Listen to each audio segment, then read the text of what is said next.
ചിറവല്ലൂരിൽ ചന്ദനക്കുടം നേർച്ചയ്ക്കിടെ ആന ഇടഞ്ഞു. ആനപ്പുറത്തു നിന്നും വീണയാൾക്ക് നിസ്സാര പരിക്കേറ്റു. ഇന്നു പുലർച്ചെ 1 മണിയോടെയായിരുന്നു സംഭവം. പുള്ളൂട്ടുകണ്ണൻ എന്ന ആനയാണ് ഇടഞ്ഞത്. 1 മണിക്കൂർ നീണ്ട പരിശ്രമത്തിനൊടുവിൽ പാപ്പാന്മാർ ആനയെ തളച്ചു. ചിറവല്ലൂർ ചന്ദനക്കുടം നേർച്ചയ്ക്കിടെ ആന ഇടഞ്ഞു. നേർച്ചയുടെ ഭാഗമായി വിവിധ പ്രദേശങ്ങളിൽ നിന്നുള്ള കാഴ്ച വരവിനിടയിലാണ് ആന ഇടഞ്ഞത്. ആനപ്പുറത്തു നിന്നും വീണ് ഒരാൾക്ക് നിസ്സാര പരിക്കേറ്റു.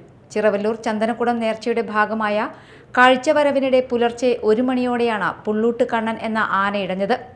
ചിറവല്ലൂർ സെന്ററിൽ വെച്ചായിരുന്നു സംഭവം. പുറത്തുണ്ടായിരുന്ന 3 പേരെയും ആന കുടഞ്ഞ് താഴെയിട്ടു. ഈ വീഴ്ചയിലാണ് ആനപ്പുറത്തുണ്ടായിരുന്ന ഒരാൾക്ക് നിസ്സാര പരിക്കേറ്റത്. മറ്റു 2 പേരും ഓടി രക്ഷപ്പെട്ടു. ഈ സമയത്ത് നിരവധി ആളുകൾ സ്ഥലത്തുണ്ടായിരുന്നു.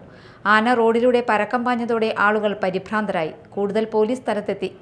തുടർന്ന് സമീപത്തെ പറമ്പിലേക്ക് ആന ഓടിക്കയറി. 1 മണിക്കൂറിന് ശേഷം ആനയെ പാപ്പാന്മാർ ചേർന്ന് സമീപത്തെ പറമ്പിൽ തളച്ചു.